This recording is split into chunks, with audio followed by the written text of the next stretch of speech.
नमस्कार। मेरे मित्र अर्णव गोस्वामी जी, आदरणीय डॉक्टर कृष्ण गोपाल जी, आदरणीय स्वामी अवधेशानंद जी, आदरणीय स्वामी चिदानंद जी, ऐश्वर्या कपूर जी और उपस्थित सभी भाई और बहनों, हमारे प्रधानमंत्री जी ने हम सबके सामने ये मिशन रखा है कि जो 2027 तक हमें $5 ट्रिलियन की इकोनॉमी बनानी है और 2047 तक विकसित भारत का सपना पूरा करना है। We are the largest developing economy in the world और इसलिए स्वाभाविक रूप से हमारे विकास की हमारी प्राथमिकता है और विकास की गतिशीलता अगर बढ़ानी है तो हमें इंफ्रास्ट्रक्चर में तेजी से डेवलपमेंट करनी होगी। इंफ्रास्ट्रक्चर डेवलपमेंट में 3 P बहुत महत्वपूर्ण है।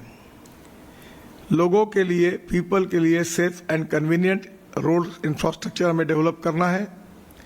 प्रॉस्पेरिटी, इसमें development and job creation infrastructure के द्वारा निर्माण होगा और प्लैनेट के लिए इकोलॉजी और एनवायरनमेंट का विचार करते हुए सस्टेनेबल डेवलपमेंट यानी टिकाऊ, शाश्वत और पर्यावरण पूरक विकसित भारत का सपना हमें पूरा करना है। हमारा इंफ्रास्ट्रक्चर हमारे इकोनॉमी का बैकबोन है। जब तक इंफ्रास्ट्रक्चर अच्छा डेवलप नहीं होगा तब तक इकोनॉमिक ग्रोथ असंभव है और इसलिए इंफ्रास्ट्रक्चर में जो इन्वेस्टमेंट होती है उसका जीडीपी पर मल्टीप्लायर इम्पैक्ट होता है। उदाहरण के लिए अगर मैं बताऊं, एनएच में हर 100 रुपए के निवेश से 321 रुपए की जीडीपी में वृद्धि होती है। बेहतर कनेक्टिविटी के कारण टूरिज्म बढ़ता है, एमएसएमई के क्षेत्र में तीव्र विस्तार होता है और एक्सपोर्ट भी बढ़ता है, क्योंकि एक्सपोर्ट में हम वर्ल्ड में अगर कॉम्पिटिटिव बनना चाहते हैं तो हमें हमारी लॉजिस्टिक कॉस्ट, प्रोडक्शन कॉस्ट कम करनी होगी और गुणवत्ता, क्वालिटी में सुधार करना होगा। मुझे बड़ी खुशी है कि विशेष रूप से हमने पिछले कुछ दिनों में लॉजिस्टिक कॉस्ट कम की है। हमारे वर्ल्ड में चाइना की लॉजिस्टिक कॉस्ट सबसे कम है, वो 8% है। यूरोपियन कंट्रीज और विशेष रूप से अमेरिका 12% है और हमारे देश की लॉजिस्टिक कॉस्ट जो है वो 16% थी। पर अभी बीच में आईआईटी मद्रास और आईआईटी कानपुर और आईआईएम बेंगलोर इन्होंने जो अध्ययन किया है उसमें उन्होंने कहा है कि लॉजिस्टिक कॉस्ट में एवरेज 5 से 6% कमी आई है, यानी 16% से हमारी लॉजिस्टिक कॉस्ट 10% पे आई है। कच्चा माल कारखाने तक पहुंचाने में लॉजिस्टिक कॉस्ट में 3% की कमी आई है। हमारे इंडस्ट्री से ग्राहक तक लॉजिस्टिक कॉस्ट जो है उसमें 1.35% की कमी आई है और जो माल वाहन का जो समय है वो 5.2% और दूरी में 3.2% की कमी आई है और 10 से 12% ईंधन की बचत हुई है। हमारे बीच में केपीएमजी ने एक रिपोर्ट प्रकाशित किया है और उस रिपोर्ट में ये बताया गया है कि हमारे देश का जो गुड्स ट्रैफिक है वो 81% रोड पर है, 1% रेलवे में है और 18% बाकी की मोड में है। हम लगातार अच्छे रोड बना रहे हैं और अच्छे रोड बनाने के कारण समय भी बचत हो रहा है और विशेष रूप से फ्यूल में भी हम लगातार अल्टरनेटिव फ्यूल और बायोफ्यूल में वर्क करने के कारण उसके भी कॉस्ट में कमी हो रही है। हमारे रोड इंफ्रास्ट्रक्चर वर्ल्ड में सेकंड लार्जेस्ट इंफ्रास्ट्रक्चर हो गया है और फास्टेस्ट ग्रोइंग सेक्टर भी हुआ है और मुझे बहुत खुशी है कि हम अनेक द्रुतगति महामार्ग बना रहे हैं और विशेष रूप से जिसके कारण समय की बचत होगी। मुझे ज्यादा बताने की आवश्यकता नहीं है, आप ही लोग अनुभव करेंगे। दिल्ली से देहरादून 9 घंटे लगते थे, अब 6 महीने के बाद केवल 2 घंटे में होगा। दिल्ली से चंडीगढ़ 2.5 घंटे में होगा। दिल्ली से अमृतसर 4 घंटे में होगा। दिल्ली से कटरा 6 घंटे में होगा। दिल्ली से श्रीनगर 8 घंटे में होगा। दिल्ली से जयपुर 2.25 घंटे में होगा और दिल्ली से मुंबई 12 घंटे में होगा। इतना ही नहीं तो दिल्ली से हम लोग चेन्नई तक विशेष रूप से दिल्ली मुंबई एक्सप्रेस हाईवे से सूरत तक जाएंगे और सूरत से एक नया रोड हम बना रहे ग्रीन एक्सप्रेस हाईवे।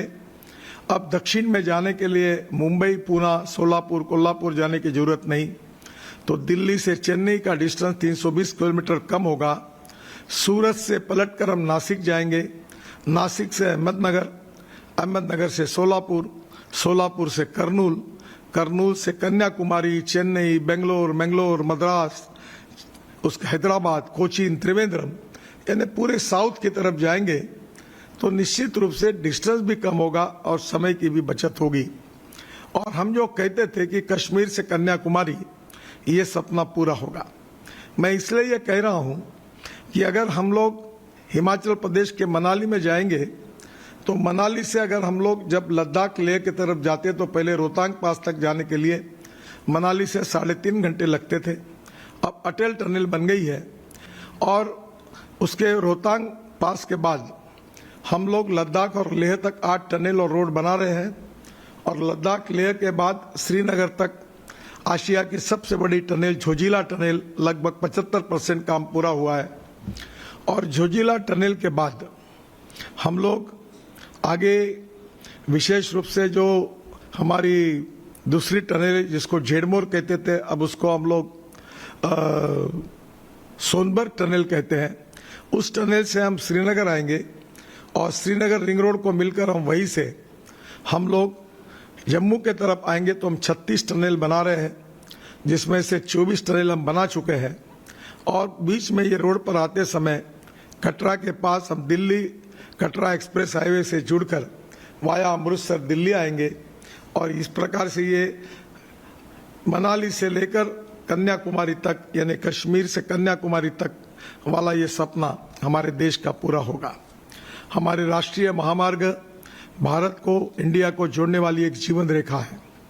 11 वर्षों में आदरणीय प्रधानमंत्री मोदी जी के नेतृत्व में हमने 1 लाख किलोमीटर से ज्यादा एनएच बनाए हैं। ग्रीनफील्ड एक्सप्रेसवे ग्रामीण, आदिवासी और दूर दराज के इलाकों को मुख्य धारा से जोड़ने का कार्य करता है। अगर आप जाएंगे दिल्ली मुंबई हाईवे पर तो पहले राजस्थान के ट्राइबल डिस्ट्रिक्ट को जोड़ते हैं, फिर मध्य प्रदेश के ट्राइबल डिस्ट्रिक्ट को जोड़ते हैं, फिर गुजरात के ट्राइबल डिस्ट्रिक्ट को जोड़ते हैं और फिर महाराष्ट्र के ट्राइबल डिस्ट्रिक्ट को जोड़ते हुए हम मुंबई और जेएनपीटी की तरफ जाते हैं। इसके कारण ये ट्राइबल डिस्ट्रिक्ट जो पिछड़े हुए थे सोशली, इकोनॉमिकली और एजुकेशनली, एस्पिरेंट डिस्ट्रिक्ट थे, अब वहाँ विकास की मुख्य धारा गति से बहने वाली है। मुझे विश्वास है कि जहाँ कभी पहुँच मुश्किल थी वहाँ तेज रफ्तार से विकास की राह बहुत गति से बढ़ने वाली है। इन सड़कों ने रोजगार, शिक्षा, स्वास्थ्य और बाजार तक आसान पहुंचा दिया है। मैं अक्सर American president John F Kennedy की बात करता हूं कि American roads are not good because America is rich, America is rich because American roads are good.